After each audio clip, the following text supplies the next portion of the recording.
Bonjour, je suis professeur Abdelghani Limani et j'entends vous parler aujourd'hui d'estime de soi, mais pas de la manière habituelle. Pas de grands discours motivationnels, pas de crois en toi et tout ira bien. Non, on va plonger dans le cerveau lui-même, parce que la confiance en soi, l'estime de soi, ce n'est pas juste une émotion qu'on ressent, c'est une empreinte neurologique, une trace qui se grave dans notre cerveau bien avant qu'on puisse mettre des mots dessus. Vous savez, cette sensation que vous avez parfois, ce doute qui surgit de nulle part quand quelqu'un vous regarde bizarrement ou ce moment où vous hésitez à prendre la parole. Ce n'est pas juste dans votre tête, enfin si, littéralement, mais d'une manière très concrète, c'est votre amygdale qui s'affole, votre cortex préfrontal qui essaie de calmer le jeu, des circuits neuronaux qui s'activent en une fraction de seconde. Et le plus important dans tout ça, c'est que rien n'est figé. Grâce à ce qu'on appelle la plasticité neuronale, le cerveau peut se reconfigurer, se réapprendre, créer de nouveaux chemins. Ce qui veut dire qu'une estime de soi abîmée n'est pas une condamnation à vie. Elle peut se reconstruire. Pas du jour au lendemain, mais c'est possible. Dans ce premier épisode, nous allons voir ensemble ce qui se passe vraiment quand vous doutez de vous.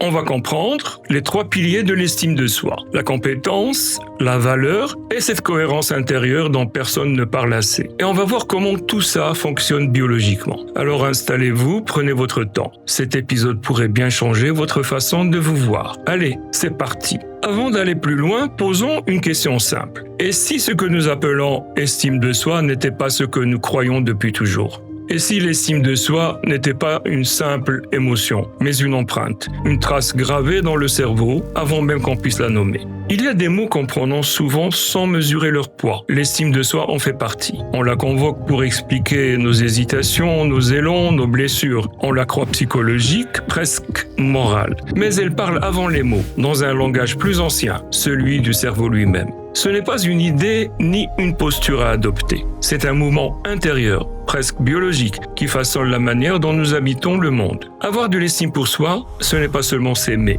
C'est se reconnaître. Reconnaître sa valeur, sa légitimité, sa place dans l'existence. Et ce geste qui paraît intime a une signature neurologique précise. Vous voyez, cela commence souvent par quelque chose de minuscule. Un geste, un regard, parfois un seul mot, et tout vacille. Vous est-il déjà arrivé de ressentir cette incertitude soudaine? Quand un commentaire vous affecte ou qu'un regard vous trouble, votre cerveau répond avant même que vous ne vous en rendiez compte. Les centres de l'alerte émotionnelle se déclenchent, diffusant une alarme discrète. Danger. Le rythme cardiaque s'intensifie, la respiration se fait plus courte et en un clin d'œil, vous redevenez l'enfant qui a peur de décevoir. Mais il existe aussi ces autres moments, cette sérénité intérieure, ce sentiment de dignité qui ne dépend ni du regard des autres, ni du résultat. Là, d'autres réseaux s'activent. Le cortex préfrontal médian, siège de la conscience réflexive, dialogue avec les centres émotionnels. Il calme la peur et restaure le sens. Tout se joue dans cette fine frontière entre vigilance et confiance. L'estime de soi est un équilibre dynamique, une harmonie précaire entre l'alerte de l'amygdale et la sagesse du cortex préfrontal. Un dialogue constant entre la mémoire du danger et la mémoire du sens. Ce que la neuroscience nous enseigne aujourd'hui, c'est que cet accord n'est jamais statique. Il peut se détériorer sous le poids des jugements, des comparaisons et des échecs répétés. Mais il peut aussi se reconstruire, littéralement, par la plasticité neuronale. Chaque pensée, chaque parole intérieure, chaque choix cohérent modifie la structure du cerveau. C'est cette promesse que véhicule la recherche contemporaine. La dignité n'est pas un cadeau, c'est une acquisition. Et cette promesse change tout. Elle nous dit que rien dans notre rapport à nous-mêmes n'est figé, que l'être humain peut se réapprendre.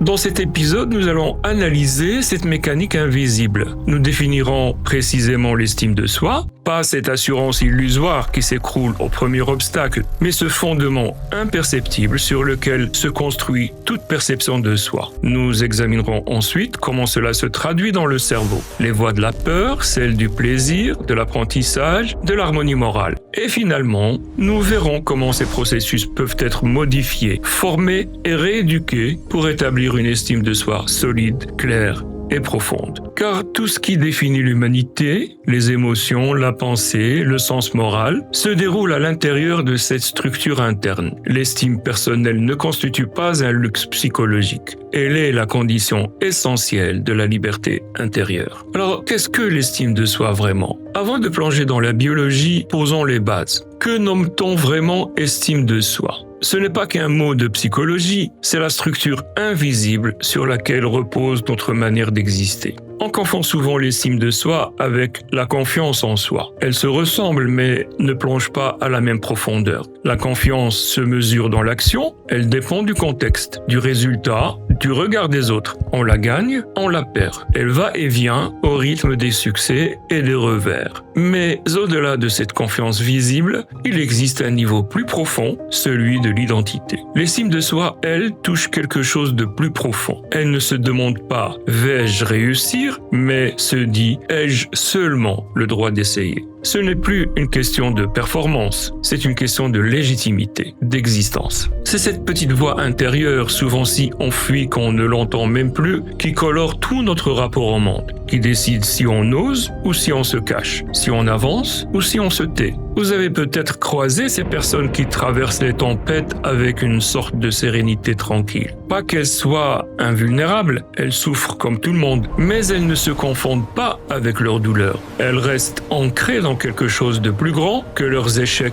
ou leurs réussites. Et puis, il y a les autres, ceux qui accumulent les succès, brillent aux yeux de tous, mais ne se sentent jamais vraiment à leur place. Chaque compliment glisse, chaque victoire s'évapore. Au fond d'eux persiste cette question lancinante. Est-ce que je vaux vraiment quelque chose ? Cette question n'est pas abstraite, elle a des racines biologiques, enfouies dans les méandres du cerveau. Imaginez, vous allez prendre la parole devant un groupe, votre cœur s'emballe, vos mains deviennent moites, votre esprit cherche désespérément une porte de sortie. Que se passe-t-il exactement à ce moment-là ? Maintenant, descendons d'un étage, entrons dans ce qu'on pourrait appeler la salle des machines. L'amygdale, cette petite sentinelle cachée au fond du cerveau, sonne l'alarme. Pour elle, aucune différence entre un lion affamé et un regard des approbateurs. Danger, le cortisol et l'adrénaline inondent votre corps. Fuis ou combat. C'est un héritage de nos ancêtres. À leur époque, être rejeté du groupe pouvait signifier la mort. Alors le cerveau a appris à détecter le moindre signe de désapprobation sociale comme une menace mortelle. Aujourd'hui encore, cette alarme résonne en nous, même si les enjeux ont changé bien sûr.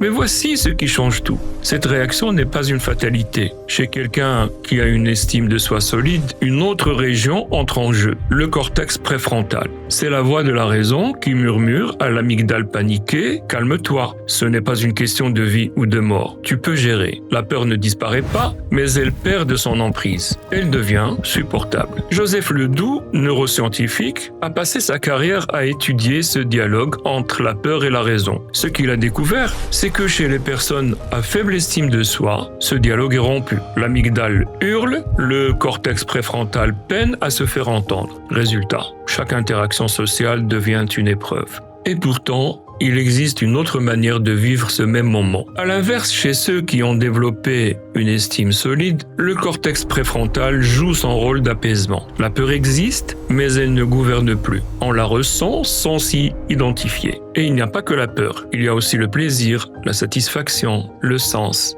Le circuit de la récompense dans notre cerveau devrait normalement célébrer nos réussites. Une belle dose de dopamine, cette sensation de « oui, j'y suis arrivé », mais chez certains, ce circuit semble détraqué. Ils réussissent et pourtant, rien. Pas de joie durable, juste ce doute qui revient encore et encore. Est-ce que je mérite vraiment cela ? Je me souviens d'un étudiant brillant. Il venait de décrocher une mention très honorable pour sa thèse de doctorat. Félicitations de partout, mais quand je l'ai regardé, il n'y avait aucune lumière dans ses yeux. Juste un soulagement furtif, vite remplacé par l'anxiété. Il semblait se dire « Et maintenant, qu'est-ce que je vais devoir prouver encore ?» Cette scène m'a marqué. J'ai compris que l'estime de soi ne se construit pas dans les réussites. Elle se construit dans la cohérence, dans cette capacité rare à reconnaître sa propre valeur, quel que soit le résultat.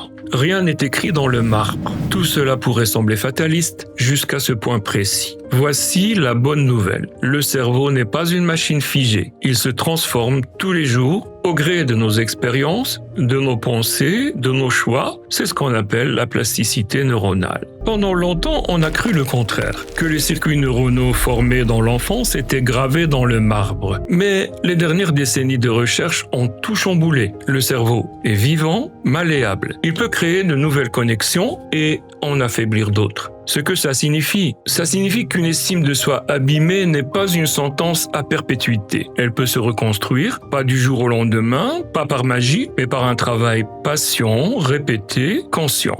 Chaque fois que vous vous parlez avec douceur plutôt qu'avec cette dureté familière, quelque chose bouge dans votre cerveau. Imperceptiblement, mais réellement. Chaque fois que vous posez un geste, même minuscule, même invisible, qui honore ce qui compte vraiment pour vous, vous renforcez des connexions neuronales. Chaque fois que vous traversez un échec sans vous effondrer, vous enseignez à votre cerveau qu'il existe une autre manière de réagir. Les neuroscientifiques ont une formule magnifique pour décrire ça. Ils disent « les neurones qui s'activent ensemble se connectent ensemble ». Ce que ça veut dire concrètement, que plus vous répétez un schéma, bon ou mauvais, plus il devient automatique, il devient un réflexe. Si vous avez passé 20 ans à vous critiquer, cette voix dure est devenue votre voix par défaut, un automatisme. Vous ne choisissez même plus, elle se déclenche toute seule. Mais encore une fois, la bonne nouvelle, c'est que ça marche dans les deux sens. Mais si vous commencez à introduire de nouveaux patterns, de nouvelles pensées, vous créez de nouveaux chemins. C'est lent, c'est exigeant, mais c'est possible.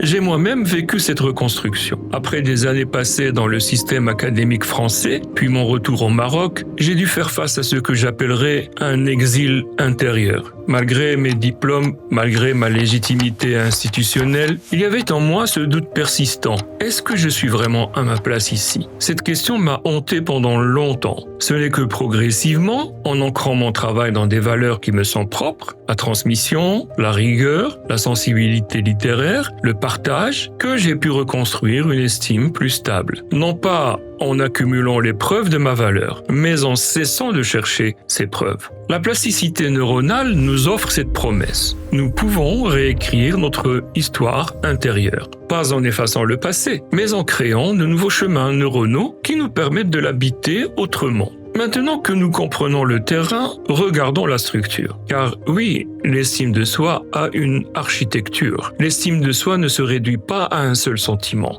Elle repose sur 3 dimensions interconnectées. La compétence perçue, la valeur perçue et la cohérence interne. La compétence perçue, c'est la conviction que nous pouvons affronter les défis de la vie, que nous avons des ressources, des capacités, une intelligence adaptive. Cette dimension se construit dans l'action, dans l'expérience répétée de nos capacités. Chaque fois que nous résolvons un problème, que nous apprenons quelque chose de nouveau, que nous surmontons un obstacle, nous renforçons ce sentiment de compétence. Mais attention, il ne s'agit pas de se croire infaillible. La compétence réelle inclut la conscience de nos limites et la capacité à demander de l'aide. C'est une confiance souple, non rigide.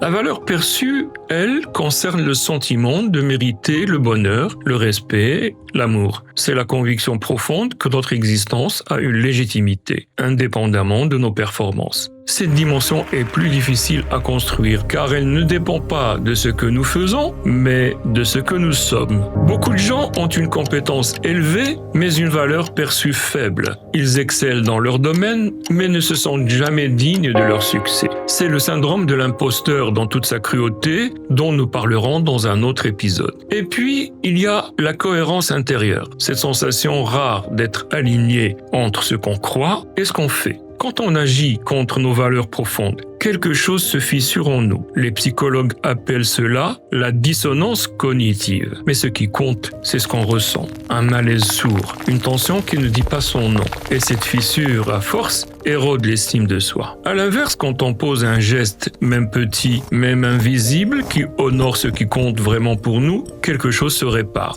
On se sent un peu plus entier, un peu plus nous-mêmes.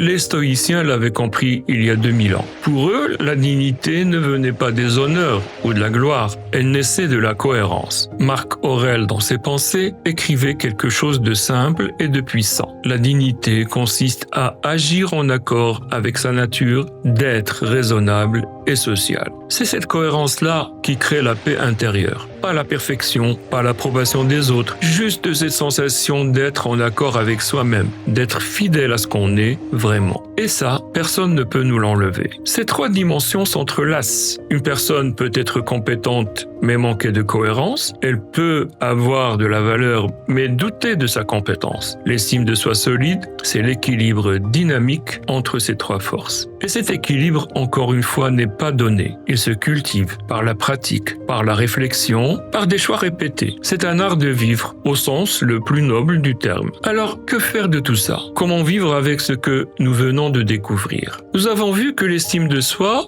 n'est pas un concept abstrait, mais une réalité neurobiologique. Elle se joue dans le dialogue entre l'amygdale et le cortex préfrontal, entre la peur et le sens, entre la réactivité et la réflexion. Elle repose sur trois piliers, la compétence perçue, la valeur perçue et la cohérence interne. Et elle peut se transformer grâce à la plasticité neuronale par un travail patient et conscient. Mais une question demeure. Comment cette estime se construit-elle dès le départ? Mais alors, qu'est-ce qui fragilise cette estime? Quels pièges nous guettent? Et surtout, comment les éviter? C'est ce que nous allons voir ensemble dans les épisodes qui viennent. Parce que comprendre le cerveau, c'est un bon début, mais ça ne suffit pas. Il faut aussi regarder du côté de l'éducation, de ces erreurs bien intentionnées que nous commettons tous, de ces mots qui blessent sans qu'on le veuille, et découvrir les gestes concrets, simples parfois, qui construisent une estime solide. L'estime de soi n'est pas un don du ciel. Ce n'est pas quelque chose qu'on reçoit en naissant et qui nous accompagne sans effort. C'est une architecture vivante. On la bâtit pierre après pierre, pensée après pensée, choix après choix, jour après jour. Et cette architecture, même fragile, même imparfaite, peut devenir le socle d'une vie plus libre, plus vraie, plus humaine. Dans le prochain épisode, nous nous intéresserons au piège invisible de l'estime conditionnelle. Cette mécanique par laquelle nous finissons par lier notre valeur à des critères externes, instables et épuisants. Nous verrons comment ce piège s'installe, pourquoi il nous épuise et surtout, comment nous en libérer. Voilà, on vient de faire un sacré voyage ensemble dans les profondeurs du cerveau. Alors voilà mes questions pour vous. Quand avez-vous ressenti que vous aviez de la valeur pour la dernière fois? Était-ce parce que vous veniez de réussir quelque chose? Ou simplement parce que vous existiez? Pensez-y vraiment. Les réponses à ces questions disent tout. Dans le prochain podcast, nous allons plonger dans ce piège. Nous allons l'explorer ensemble. Nous allons essayer de voir comment cette estime conditionnelle s'installe en nous, souvent dès l'enfance, pourquoi elle nous épuise autant, les coûts biologiques de vivre dans cette évaluation permanente et surtout comment nous en libérer. Parce que la vraie liberté, ce n'est pas de briller aux yeux du monde, c'est cesser d'avoir peur de s'éteindre. Si ce podcast vous a parlé, likez-le, pas pour l'algorithme, enfin si un peu, mais surtout pour que ce message touche d'autres personnes qui en ont besoin. Abonnez-vous pour ne pas rater la suite, parce que croyez-moi, on ne fait que commencer. Et dites-moi en commentaire, quelle est la condition sur laquelle repose votre estime de soi? La performance, l'apparence, le regard des autres? Pas de jugement ici, juste de l'honnêteté. On se retrouve très bientôt pour l'épisode 2, le piège invisible de la performance. D'ici là, prenez soin de vous, vraiment, à très vite.